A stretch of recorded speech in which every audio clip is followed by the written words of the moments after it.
Shalom saudara-saudari yang dikasihi Tuhan, kiranya kasih Tuhan menyertai kita semua.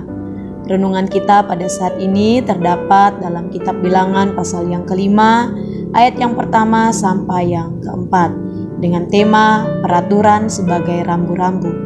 Jika kita perhatikan kitab Bilangan sebagai kitab keempat, kitab ini sebagai sambungan sejarah yang dicatat di kitab Keluaran. Kitab Bilangan berisi tentang mempersiapkan angkatan orang-orang yang memperoleh tanah perjanjian dan angkatan Israel yang kehilangan warisan mereka karena dosa dan ketidakpercayaan.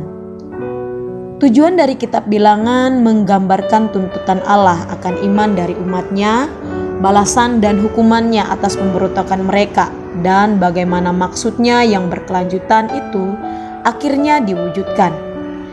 Ketika Allah menetapkan perjanjiannya dengan bangsa Israel, Allah memberikan hukum Taurat kepada mereka, dan orang-orang Israel 20 tahun ke atas dihukum Tuhan, kecuali Kaleb dan Yosua, selebihnya angkatan baru yang akan memasuki tanah perjanjian yang dijanjikan oleh Tuhan. Hal itu pun tidak dibuat mudah oleh Tuhan. Ada berbagai aturan dan hukum yang ditetapkan kepada mereka sebagai peringatan agar bangsa Israel tidak hidup menurut keinginannya sendiri seperti sebelumnya.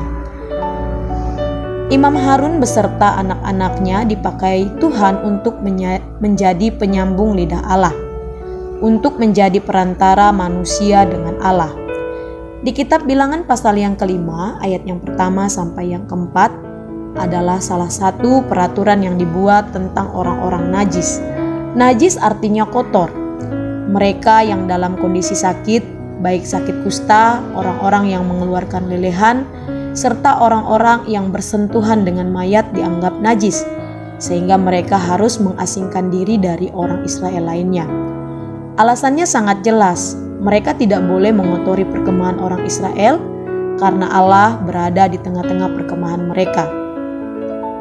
Saudara-saudari, peraturan dibuat agar kita tidak keluar dari jalur yang sudah ditetapkan Allah.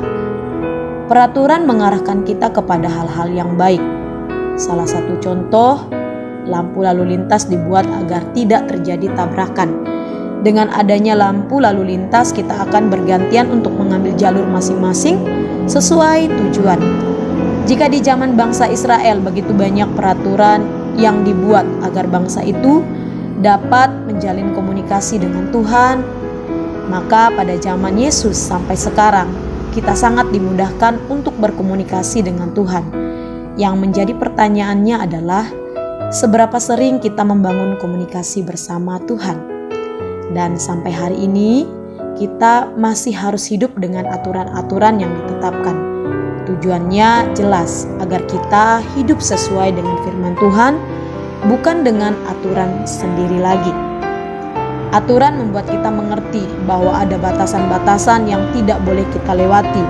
Karena dari sejak awal dunia diciptakan pun, Adam sebagai manusia pertama harus mengikuti aturan yang harus ia lakukan sebagai bentuk ketaatannya kepada Allah.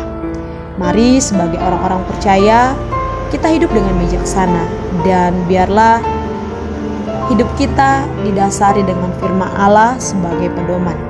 Demikian renungan firman Tuhan hari ini. Tuhan Yesus memberkati. Shalom.